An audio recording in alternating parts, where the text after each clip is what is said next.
Welcome to A Balanced Life with Dr. Jacquie. And this morning we are discussing all things home. May is for moms. And when I think of home, just like the Wiz, it literally for me is a place where there is love overflowing. You know, it's a place where, like the movie Soul Food says, it's just good for the soul. And so today I'm joined by some amazing people where we can just talk about love, life, family, and we're going to get into some of our favorite foods with some of our favorite chefs. Today, we're joined by Dr. Tierney, Katrina Smith, Keena Wells, Chef Dee Dee Coleman, and Chef Rock Harper. Welcome in, everybody. Thank you. Thank you. Folks, good to see you folks. You know, when we think about May, you know, we've said this before, moms get everything. They're like the heartbeat of all that we do. And you all, you know, well, minus me and Dr. Tierney, we're not moms, but we're mom-like figures. And so we embrace everybody who is like a mom figure, and Chef Rock in his capacity, the roles that he plays, you know, in all the people's lives. And so as we begin our conversation today, I kind of want to just do an opening for everybody. What does when I think of home mean to you? I mean, all of us have come from different places from around, you know, the United States. And when I think of home, there's something that we always seem to think about, or it's a thought, it's a feeling, it's a meal. And so I'm going to start with Dr. Tierney. When you think of home, what does that reminiscent bring to you? Yeah. So I am from Memphis, Tennessee. And so when I think of home, I think of blues and barbecue. Okay, I always like to joke and say I have barbecue sauce running through my veins.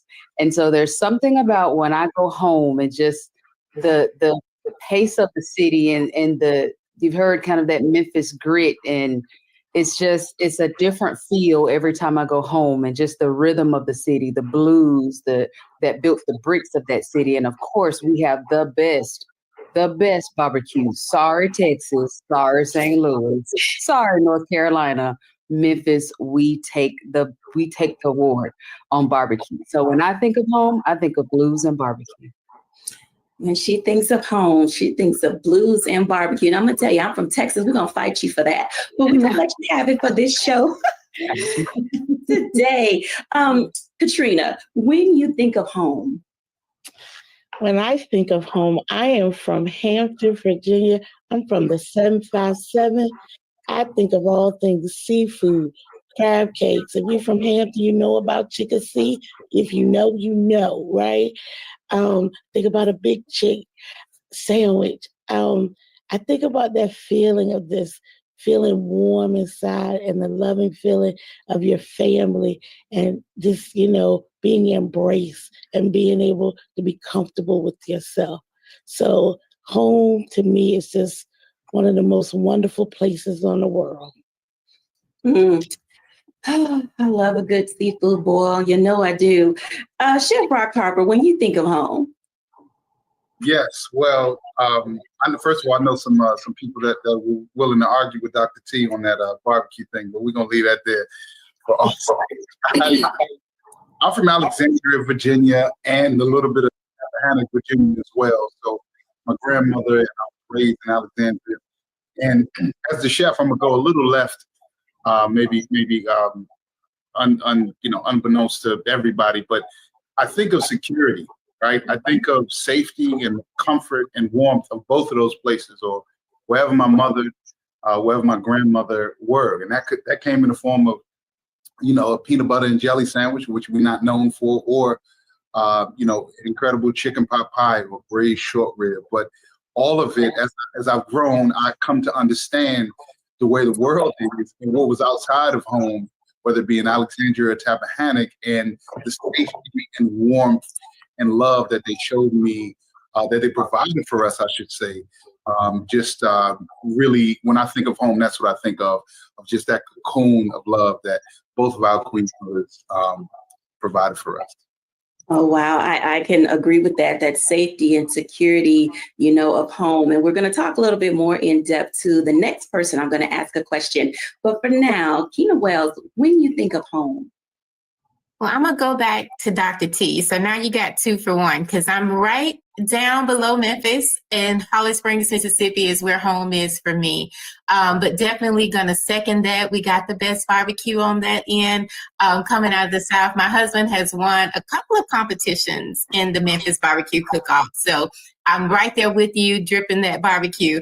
But also with Chef Rock, when I think of home, it was 3 generations when I was coming up. My grandmother, my mom, it was me, it was my cousins. Every year, all of my family would just come back to the small town, my grandmother's home. So I think of warmth. I think of family, faith. We went to church every Sunday, but we always came home and she made sure we all had dinner together around the table, shared the things that were happening in our lives. So I think of that centerness that keeps us together as a family and the generations that we continue to share that with. Outstanding. I mean, gosh, you know, makes me want to go home. You know, I am from Houston and I love Texas, and there is something about going home. I always say there's no taste like home because I literally go there to eat. Chef Didi, when you think of home? When I think of home, I think about family, and so much food that you don't know where to start. Growing up, we went to church every Sunday. And then when I think of home, I think about going to grandmama's house, or not grandmama, Medea's house on Sundays.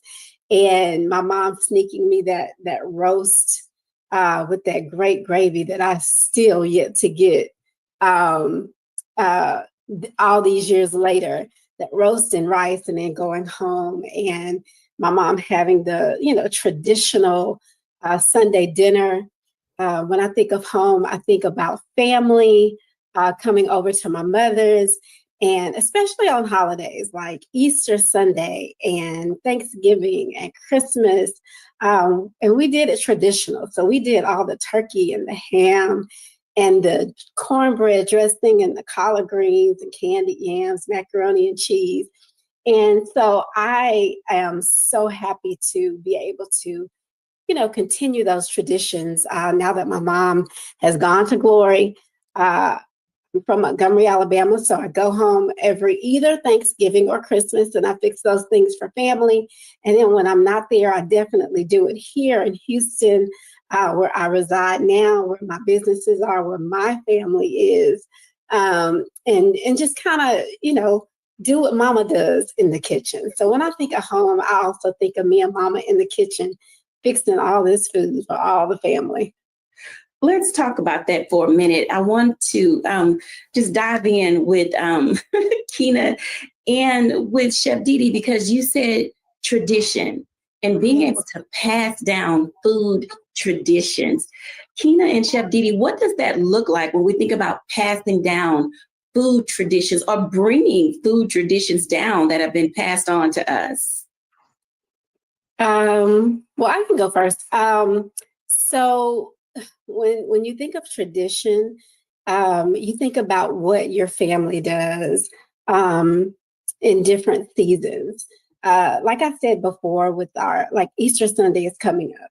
So I already know that, my family from Montgomery, they probably won't do a lot because my mother is no longer there to kind of, cook all the food or whatever. But me, being the one that, as a little girl, watched her every move in the kitchen. So I know exactly how she cooked every meal, what ingredients she used, the love that she poured into it. So that was passed down to me from my mother. So now I'm able to come, and of course they'll miss it. They love to see me coming to Montgomery to, cook like my mama. But this Sunday I'll be at my home, Resurrection Sunday, and I'm gonna be cooking, the turkey, the ham, the dressing, the macaroni and cheese. But then also when you make new traditions with my, your new family, like I've been married for 19 years. I have 4 children, 2 bonus children and 2 of my own. So they watch me as well. So I want them to also be able to, grab on to those traditions, but then make new memories with their family as well. At Cooking with a Twist, I've been able to take my mother's recipes and develop new recipes, kind of bring it current so that I can teach these recipes to my participants that come into the cooking class. So that's what it's all about. It's just about grabbing a hold of those things that you grew up with, those foods, those traditions, making them your own, and keeping that love though that you were able to grasp onto when my mom was cooking those meals. So that's what I think of when it comes to tradition and making your own traditions as well. I love that, because traditions play a vital role in who we are and what we do. When we come back after the break, I'm going to talk to Keena Wells, and we're going to continue what it talks about relating to traditions, how we pass them on, and what it means to really allow ourselves to dive in to good home cooking. We'll be back in a moment after the break.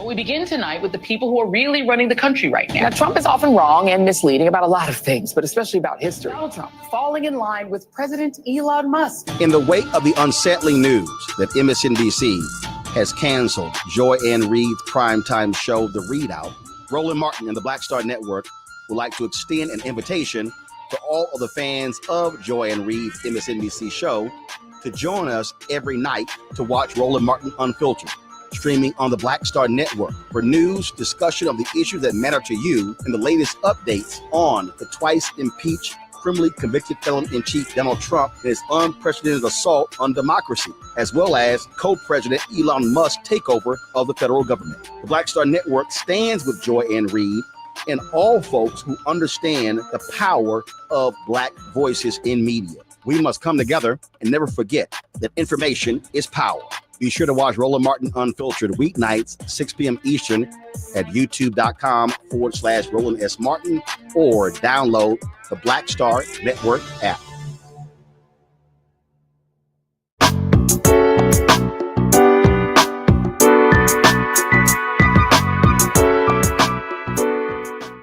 Welcome back, everybody. Keena, let's talk about traditions for a moment. And in your work and what you do with Creative Solutions, you are, child, a wife of one and mom of 9. And I know that there are multiples of families that watch our audience, and they also are learning, how do you do what you do, and what does that mean as it relates to the home? That's a perfect segment into that, because the thing is, you learn as a mother of 9 and bringing up different generations of children and seeing the differences of how they are. It's the same thing with traditions. There are things that are going to be the same. There are things that are going to work the same, but each time you have a new child, there are things that are going to be very different because they have their own individuality. It's the same with tradition, with food. It's the same with tradition, with the things that we learn, how to take care of our families and how to take care of our homes. So bringing all of that into the perfect combination helps me to sustain. So I have to pull a little bit from tradition from what I got from my grandmother. I have to pull a little bit from tradition for what I get from my mom. But at the same time, I bring my husband in. He came from a big family as well. He jokes about it, but he had like 23 uncles and aunts, so like, and I didn't know that when I married him. I probably should have checked that background, and maybe we wouldn't have 9 kids, but we're here. So, and I take that and, but we bring our traditions together. So that's how we move forward. Now, that's what sustained us now. We take a little bit from what he learned growing up. We take a little bit from what I learned growing up, but we also allow our children to bring their own individuality into the things that make our home a home today. So that's food. We get a kick out of knowing that we bring traditional recipes along. I know how to make biscuits from scratch simply because I cooked. I stayed in the kitchen with my grandmother, but I also learned from my mom how she did some things as well. And then I let my children, who are also very gifted in baking and cooking, bring their own tradition in. Like, what are they learning in school or things now? So we bring all of that together to make our home what we have today. So that's a perfect segue, because you talk about making food from scratch. I can't remember the last time I tried to do anything from scratch. Katrina, Chef, and Dr. Tierney, when she talks about from scratch, I'm going to start with Chef Brock Harper, because teaching kids how to do things from scratch is one thing. And then, Dr. T, you cook, and Katrina bakes. I try to stay out of the kitchen as much as possible. So Chef Brock Harper, when we talk about how we teach tradition and pass those things down, where does it start with from scratch and the love that comes from making things from scratch? Well, I think that it depends on who you are, right? You said you're not in the kitchen, and quite frankly, when I'm in the kitchen, everybody can't come in there, right? You got to want to be in there. And I remember that with my sisters, myself, I wanted to be in there. I wanted to learn from my grandmother and my mother. So from scratch for me, I want to know everything. I want to know how she was picking the pecans up, to make the pie. I want to know how she was growing the apples and the grapes to make the applesauce, and to just pick the grapes and put them with what she was doing. And I wanted to be in the kitchen. I understood. Even after that, I wanted to see everything. When people were serving, when she was serving the rolls after church to round to the community. But I think that I won't act like I'm an expert, because I have 3 children. I can't do it like Mrs. Wells, of course, ever.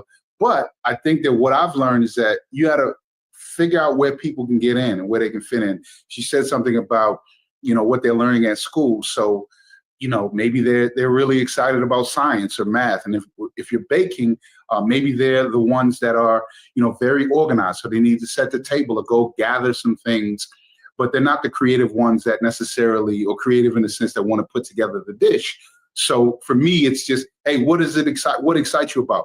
My son, both my sons, all 3 of my children actually are artists. They love drawing and writing and creating different things.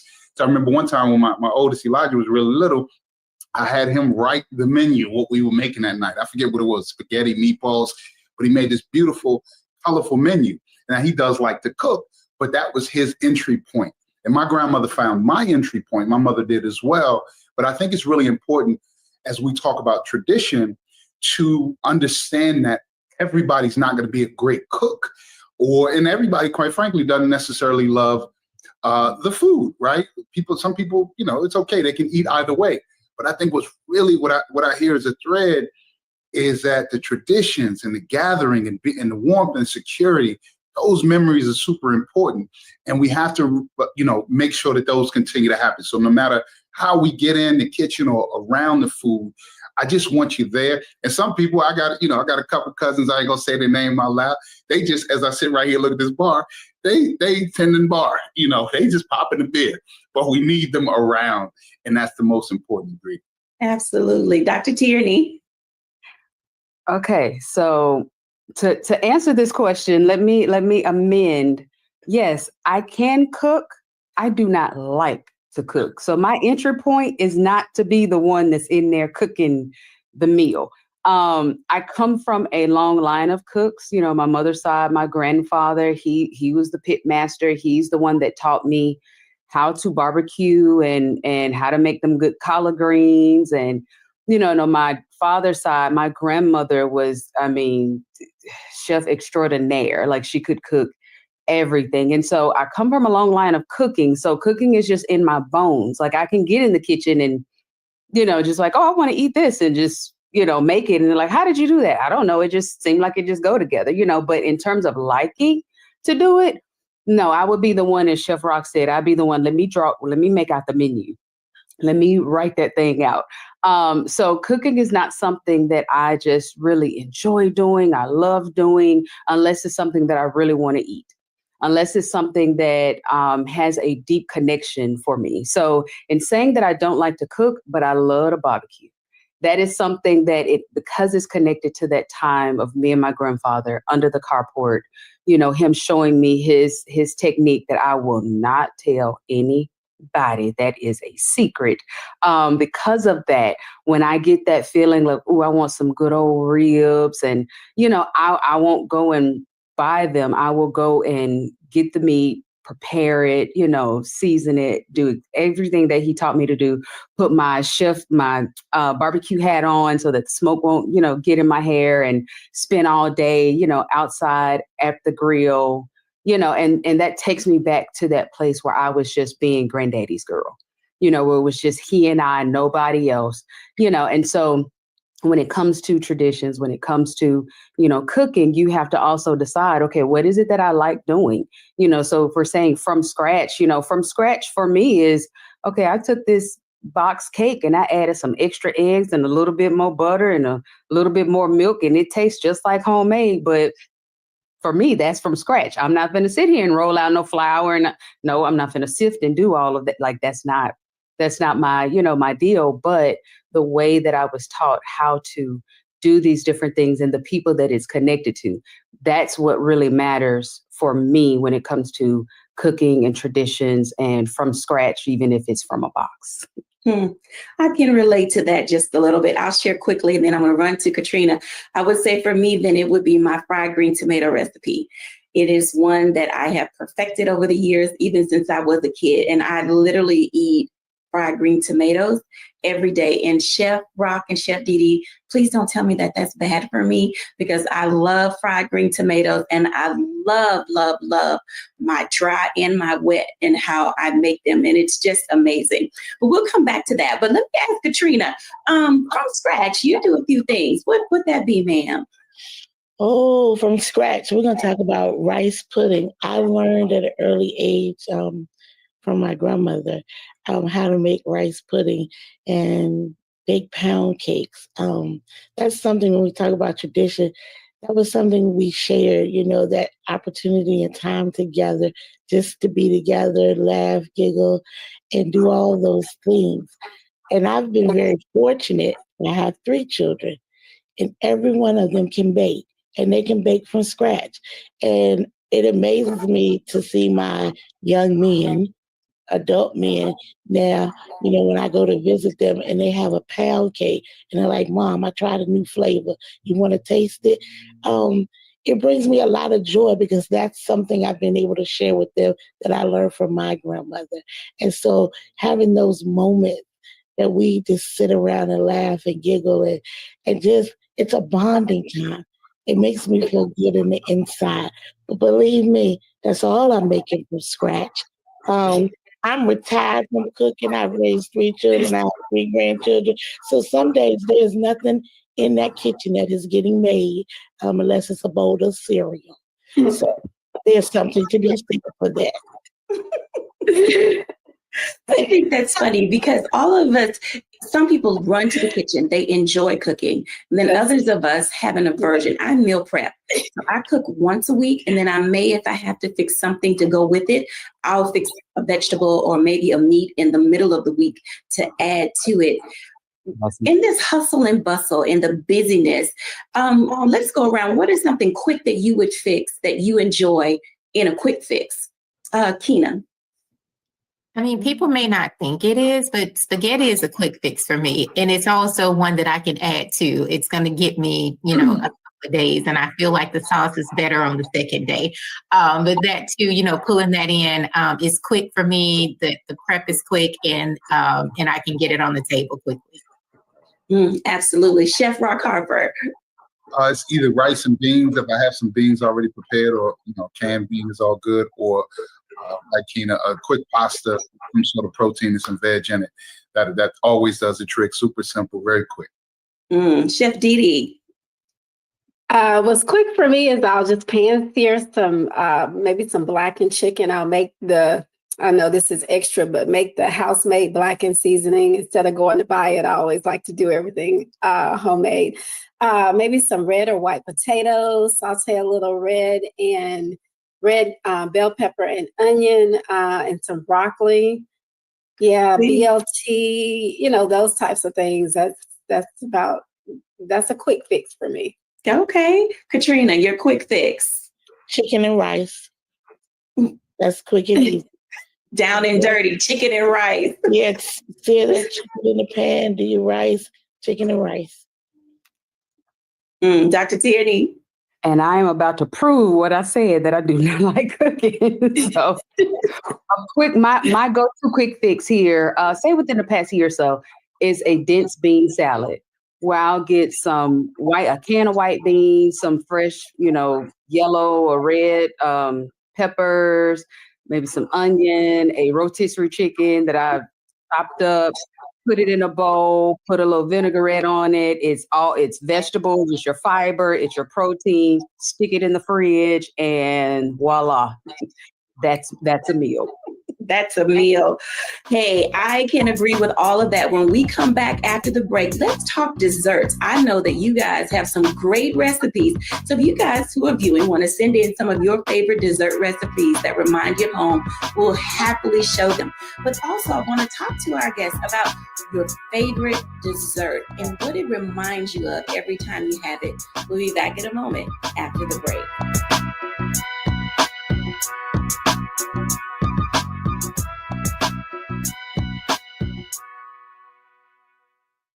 Hello, I'm Isaac Hayes III, founder and CEO of Fanbase.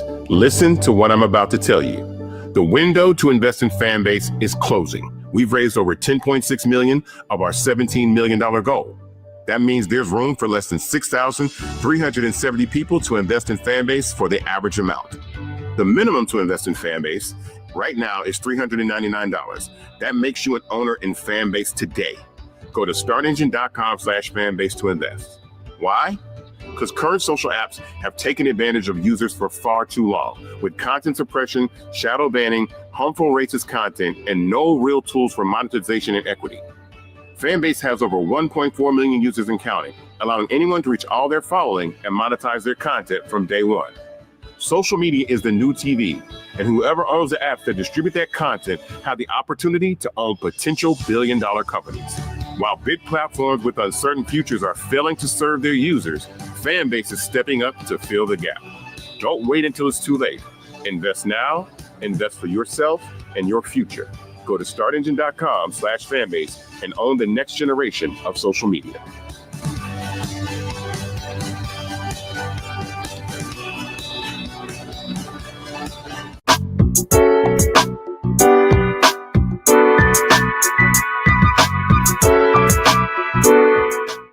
Welcome back, everybody. And we're talking all things food. We've talked about quick fixes. We've talked about safety and security. We've talked about the meals that remind us of our moms and our muddies and all those people who poured into our lives that bring us joy about being in the kitchen. But the best part of the evening is dessert. Oh, I know. Some of you eat dessert before you have your meal. So let's talk about it. Dessert. Oh my goodness. I would have to say my favorite dessert is, I don't know where y'all from, pecan pie. Not pecan, but pecan.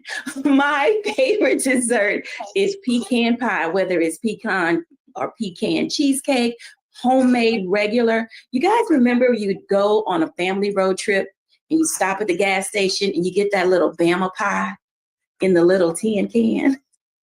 Even if I can get one of those, I will say that is still one of my favorites. Now, I've never tried to make it, y'all.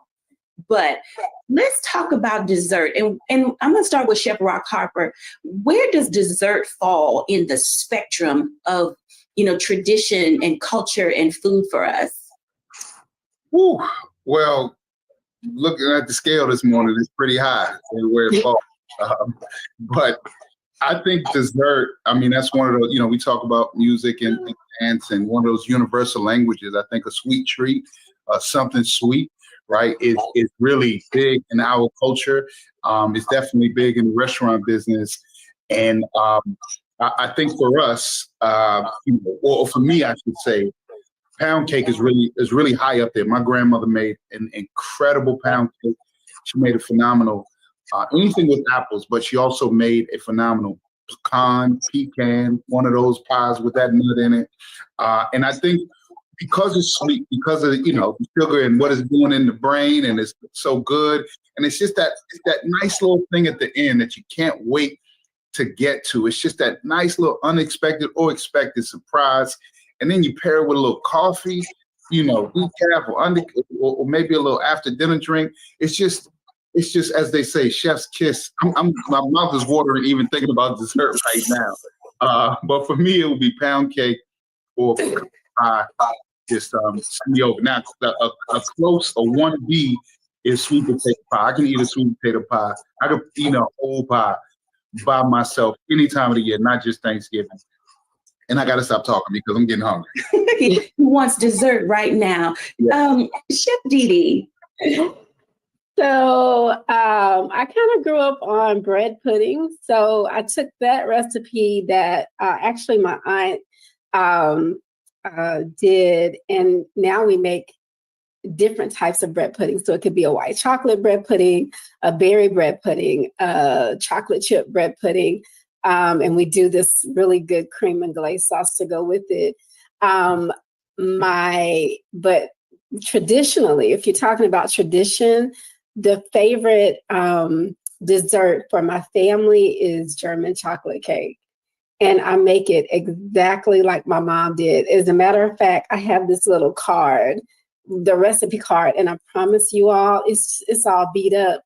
So I've had to take a picture of it so I can have it, so I can make that German chocolate cake exactly the way my mom did it.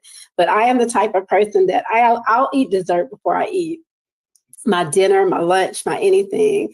I'm get up at 1 o'clock in the morning and grabbing some type of sweet. So, Chef Rock, I feel you, brother. Absolutely. Tina Wells, now it's not just dessert for you, but it's for the whole crew. What's your favorite dessert? And do you have to fix multiples of different things for the children? So actually, no, they are pretty easy. Favorite dessert, banana pudding. And I'm talking old school banana pudding. Like you're mixing and you're cooking your banana mixture, and then you're letting it cool off, and then baking, and then making sure that you chill whipped cream and all that after. But my kids love banana pudding, but they pretty much love just about anything. And I mentioned we have a couple of bakers. Like our girls were making lemon bars from scratch, like at 6.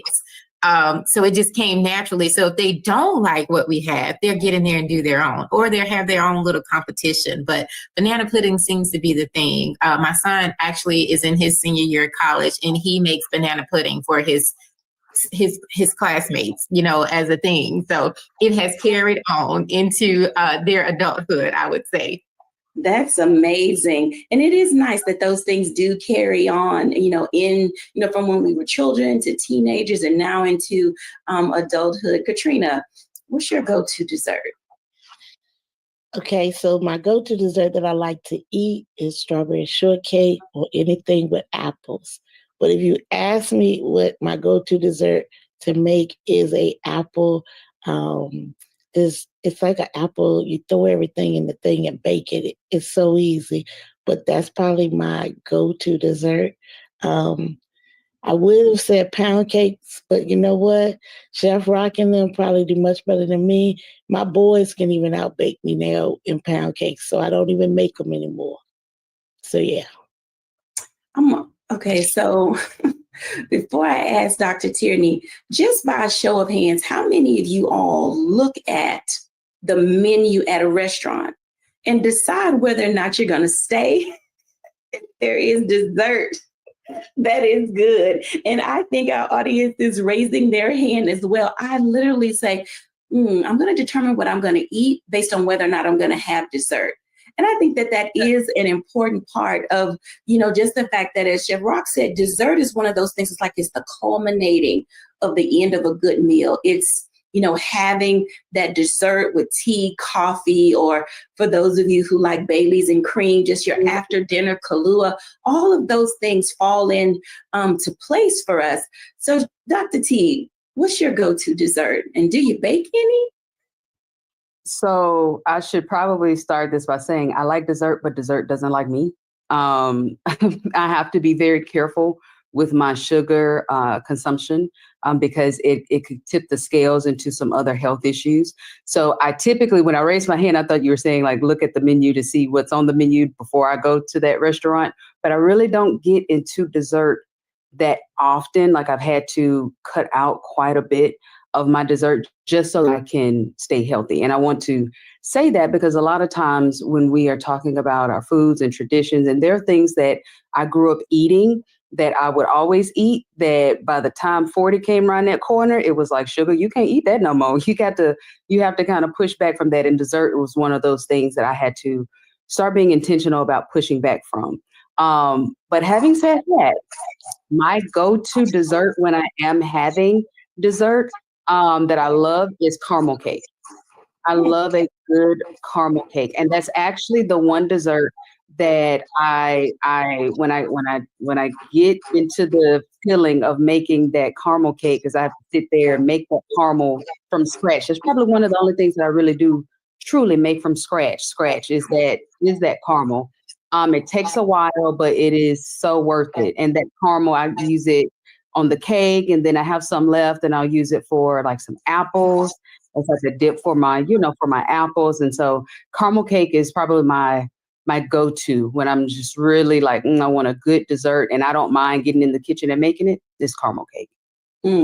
I like that. Now, I want to ask Chef Rock Harper, because he's sitting in his restaurant. He's there at the bar. Chef, I've noticed that there are dessert drinks now. I mean, growing up as a kid, a dessert drink was you could get a root beer float, an orange float, a shake. But we've gotten a little fancy with the types of desserts that are dinner dessert drinks that are on menus. What are some of the good options for people who, as Dr. Tierney said, don't want to consume, like me, a whole piece of cheesecake, or like you, a whole sweet potato pie? There are some good dinner dessert things to have. What are some that you would recommend? Well, one thing I know about America is we're going to give you sugar. We can give you sugar a million ways. So Dr. T is definitely correct in the sense that we need to be careful about that. And restaurants have continued to be creative with this. One of my favorites, the easy favorite is sharing, right? So, the old cheesy line from a restaurant, all of our desserts come with 2 forks, but sharing. But a dessert drink is good. You mentioned coffee earlier with a little, maybe a liqueur, some sort of creme liqueur is a good one. I've seen, maybe like a dessert wine, like a Russian ice wine or something like that, where it's sweet. And you can pair that with, and these are kind of natural sugars, right? They're not added sugars in a dessert wine or, an ice wine or something like that. And you can pair that with something that isn't really high in sugar. So it may be some sort of cookie or biscuit, depending upon where you are, that isn't really, or it's just some fresh fruit. So you get sort of that sweet fix. I've seen I'm in a bar and I've seen boozy milkshakes, right? Or boozy, concretes or whatever, where people are having alcohol and sort of these, these milkshakes, kind of the kid and the adult combination. But I think, and the other day I had an espresso. I'm trying to remember where it was, but I asked for a double espresso, and they served it with this really little, I think it was a shortbread cookie. And it was perfect. It wasn't super sweet, the shortbread cookie. It was just enough just to contrast with the bitterness of the espresso. And I actually, because I wanted, it got me a little, I said, I got another espresso because I wanted another cookie. I should have just asked for that, but I needed the caffeine. But what I appreciated was the restaurant gave me that nice little sweet treat. I didn't have to get a big dessert. It was a value thing. They gave me something I didn't expect, so it was beautiful. So I think, finding that sweet little mix, there's so many different options that you can get at a restaurant. Thank you for sharing that, Chef Rock. When we come back, everybody, after the break, let's talk about what it means to gather around the table. This is May, we're talking about moms, but there are other opportunities that will be coming up over the summer, Father's Day, summer picnics, and all of those things. And we just need to gather around the table. When we come back in a moment after the break.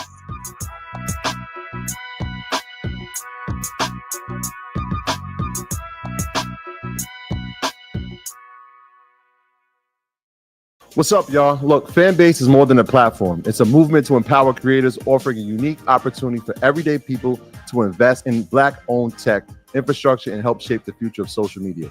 Investing in technology is essential for creating long-term wealth and influence in the digital age. The Black community must not only consume tech, We must own it. Discover how equity crowdfunding can serve as a powerful tool for funding Black businesses, allowing entrepreneurs to raise capital directly through their community through the Jobs Act.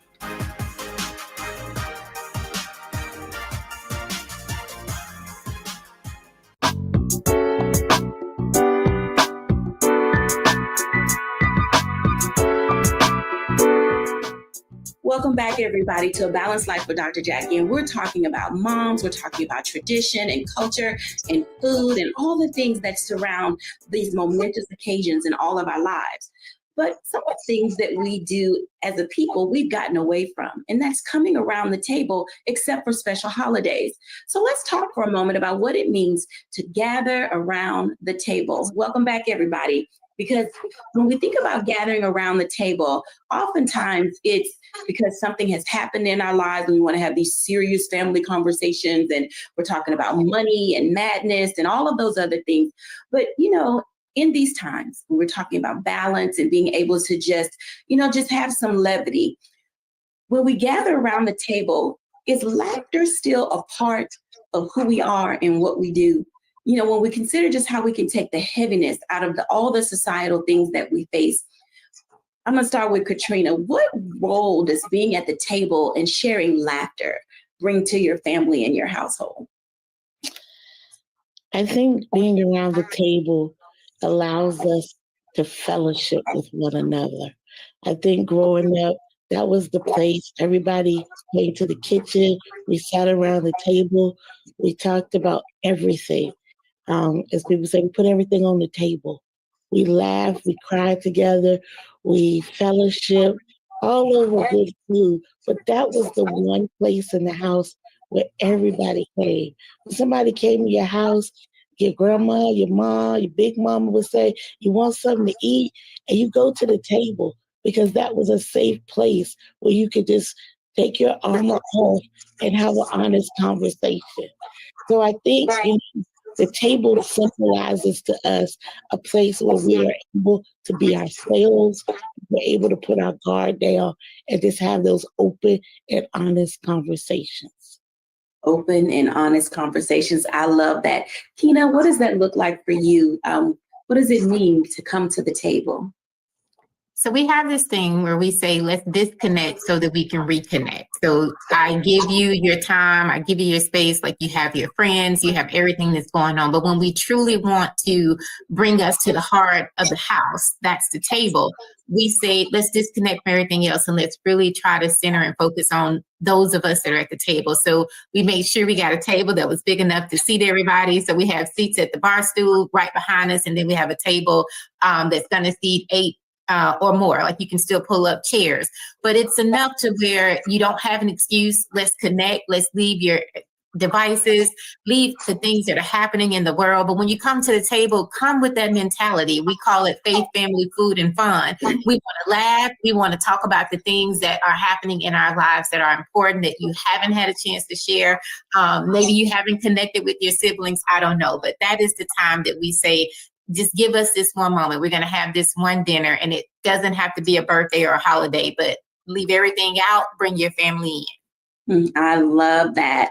Love that. Chef Didi. Oh my God. When I think about sitting around the table, it brings back so many memories. It's family and laughter. We sit around the table. All of, the family is there. And you're listening to stories of old. So all, your uncles, your aunts, they're talking about, things that they did when they were small, listening to stories of your grandmother and your mother and what they did when they were, coming up, and just listening to all of these amazing stories and laughing and having a good time, sitting at the table with just some good food. And we call those just soul food Sundays with family. Everybody would come to my mom's. We're sitting around the table and we're just listening to all of these great memories of when my mom and all my aunts and uncles were growing up and just having a good old family good time. Absolutely. Chef Rock Harper. Yeah, I am I'm speechless, or I'm thinking about what Chef Didi and Keena said about disconnecting and reconnecting and the gathering and the laughs. It's all of that for us. I think that, in the restaurant business, we have to get back to that.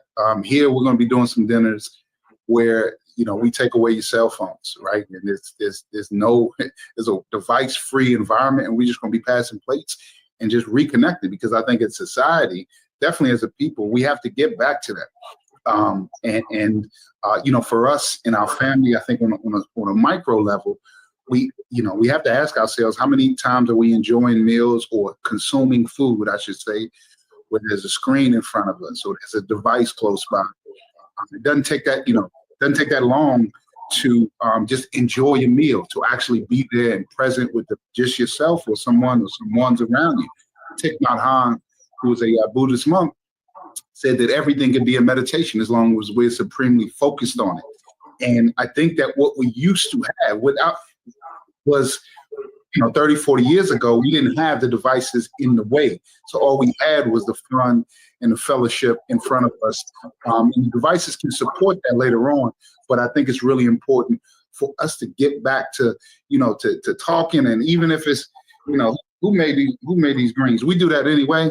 But, being present with it as opposed to texting your cousin across the room, I think is really important. And we're getting there. I don't want to sound negative, but it's super important. And I think we're continuing to move in that direction. Absolutely. I can appreciate that. I don't know if I'll give my restaurant my cell phone, but I'll put it in my handbag if I have to. Valet. We'll valet it for you. I'm going to valet my phone. I like that. Sometimes it's always good. I know when you say the cell phones, and I really, really, really was able to appreciate having my phone, because I would record my uncles, my mom, especially when they told the stories of, when they were growing up and different things that we love to hear. But just take the time, if you are going to have your cell phone, and just record your mom, record your grandmother, record your uncles, your aunts, your kids. Make those memories something that you can have, because even now that my mother has passed, I get my phone and I go back and I look at the recordings that I did of her. And it just brings me so much joy to have those memories. So if you are going to use the phone, use it in a great way. Make memories with that. Record everything that you can, so that you'll have those lifetime and lasting memories. I like that. Dr. Tierney. Yeah, I agree with both what Chef Rock and Chef Didi said. So my grandparents are 93 and 92. And so I've done the recording. I've taken my actual camcorder home and recorded Granddaddy making those greens, and recorded, him in action. And it's so good to have that and be able to go back and play that and watch that and see it in real time. And especially when I get ready to make those greens or fire up the barbecue grill, I'm like, what did he say? And I can go back and watch it. And it's not just me reading the recipe, but actually me engaging with him in real time, and one day he's not going to be here. And so I'm going to I already cherish those recordings, but it'll have that much more of a place in my heart because I took the time to have that recording and have that time with him. But I also agree with what Chef Rock was saying, and it's something that I actually practice in my own home. So as I said, I do not have children. I come from a big family, but right now my family is a family of two, my husband and I. And so we make it intentional that we have dinner together, and so when I cook, or even if it's just, getting pizza, like we don't sit in front of the TV. We actually sit at the table, and we don't use our phone, if a text message comes in, and we'll, respond to the text message. But it's just like this unspoken agreement that he and I have, that regardless of whatever happened in the day, regardless even if we're upset with each other, we're still going to sit at the table, and we're still going to have this meal together, have this time together, even if after that meal, he has to go back, to whatever it is that he's working on, or I have to get back to something that I'm doing in my business. We're going to take time to connect in that moment, have the conversations or laugh with each other, or, even if it's, and I'm just being real, even if it's that we're sitting here eating and we're just staring at each other because I really don't like you right now, but we're going to be intentional about coming to this table so that connection is still, is still there on that micro level. Then if one day God does, the family, that foundation will already be there, and so it starts with two and then it can multiply outward from there. I love that. I know we got to go to a break and I'm going to give my reflection, but we like to call in orders in our family. I want to know from you guys, what is the one dish that has to be on the table and it has to be made by a specific person? I know that wherever I go home or when I go home, my sister-in-law, Lavita, and her corn casserole has to be on the table. And I don't care what gathering it is. So think about that for a moment. Who and what dish has to be on the table when you show up? I'm going to start with Katrina. So my mom doesn't cook anymore. So a lot of times when I go home, I bring it. But I would say my kids would say when they come home, one dish that has to be on the table is homemade macaroni and cheese. And now my daughter makes it. That would be the one dish that has to be there. Mac and cheese. Chef Dee. It has to be collard greens with homemade cornbread. And we don't eat it with a fork. We get that cornbread and, get it in those greens and eat it. So, definitely collard greens and cornbread. All right, Keena. So being married to a chef is sometimes kind of funny because they be like, we just get Jannard to make it. Just get Chef Jannard to make it. No, but really though, the one thing that I know that I do well that I'm asked for is my potato salad. It's from scratch, always. And that's one thing that I can do well. Dressing, maybe not so much, but for him, it's pretty much anything. They're always interested in trying the things that they see that he makes on his shows or whatever that may be. So any of that. And for my mom, a little bit of that tradition, her spaghetti, hands down. Absolutely. Chef Rock Harper. You're going to get me in trouble with this one, but there are two things. One, if my mother can make, it's not super traditional, she can make a pot of beans like nobody's business. I don't care what kind of bean it is. It's just so comforting. So I always encourage her to make her beans. And my sister, Hawanya, she pot roast, again, just I need that on the menu and the beans, and we'll figure the rest out. All right, absolutely. Dr. Tierney. So it's either my Aunt Patrice's spaghetti or they're calling me, of all people, to bring that baked macaroni and cheese. Okay. So everybody has something that they enjoy. And I think that is a part of home. When we're back, I'll give my reflection.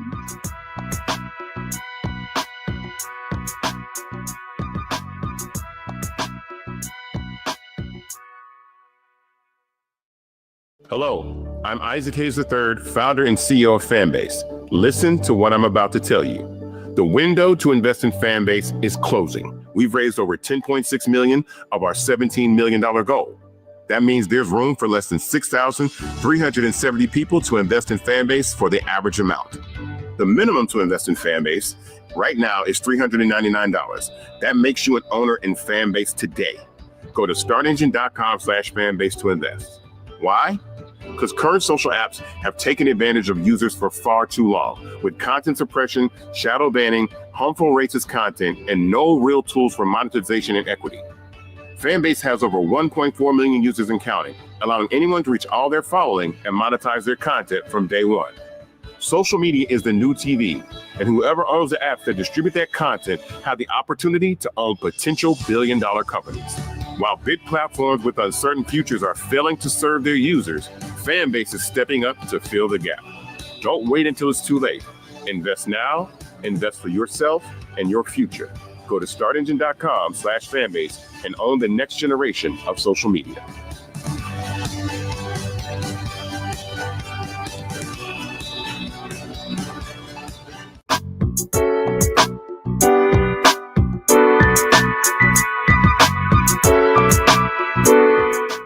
Welcome back, everybody. As you can tell, faith, family, food, and fun are not only a part of our traditions, our history, and our culture, but it is a part of what makes us who we are today. Whether it's something we got from our big mama, our mima, our grandmother, or our favorite aunt, we love to eat, have fun, and sit around the table and laugh. I pray that your month with your mom or the woman who raised you brings you all the joy that we've expressed today. Thanks for watching. Bye now.